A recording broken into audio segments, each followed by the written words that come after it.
Tayo sa ating Sumada update. Ayan, nakakalimutan na tayo guys ng ating mga supporters. Nawawala na sila kasi nga hindi na po tayo nag-update guys ng Sumada. So mahirap kasi guys talaga mag-update sa ngayon. Lalo na po yung anak ko kapag ako po ay merong ginagawa, saka naman po yan dyan pupunta sa iyo at magkukulit. So dito na po tayo guys. Pasensya na kayo guys at magalaw ang ating camera. Nawawala kasi guys yung ating holder. Kuya hinahawakan lang siya ng isa kong kamay. Kaya, ayan guys, so pasmado. Ayan, alam nyo na. Pasmado na yung kamay. Sorry. Okay, petsa 23 ngayong araw guys. Naglabas na kagabi yung 23. Nauna na yung pitsada. So, 33 po yung tatapatan. 3, 23, 33. So, ang nawawala guys sa may mga 3 is yung 13. So, pwede natin guys ngayon ilagay yung 13. So, ayan na nga guys. Pwede ngayon mag-13 ngayong araw. So, 13 tayo.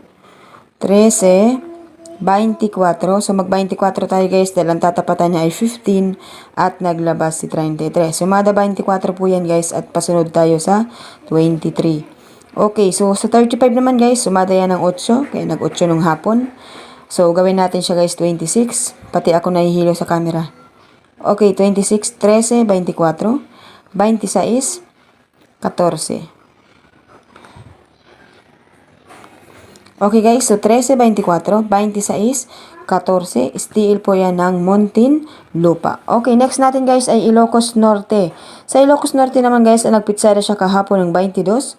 So, ang kapartner kasi guys ng 6 is yung 4, kaya binalik si 4, tapos sumada po 22 ang 31, 13, 4 ang bilang yan, ito 4, so 4. Ayan, so 32, 5, sumada pumpiang uli. Nagsumada pumpiang, sumada pumpiang, sumada pumpiang, tapos nag-2.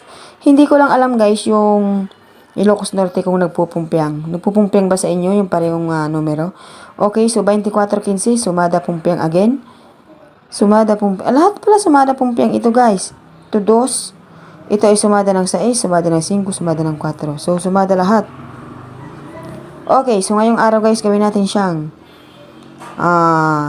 baka magpitsada ulit ng 23. So, 23 natin. 23, 14, sumada pumpiang uli. Okay, 23, 14, 13,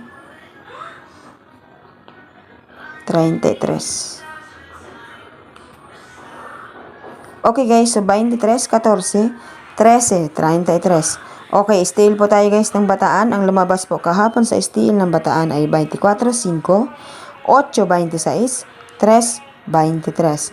So, advance din ito guys. So, 3. Nagpasunod sa 2. Kaya nag-3. So, ito naman 23 ay galing sa 5. Tapos, patras na bilang sa 24. So, 23. So, ibig sabihin guys, ngayong araw, so 27, 26. So, pwede siyang mag-25. Okay, so 25 tayo.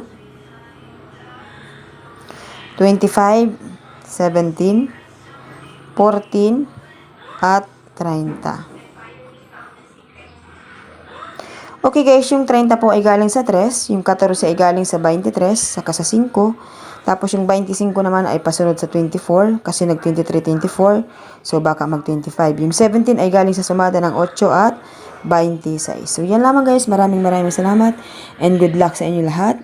God bless po, and have a nice day.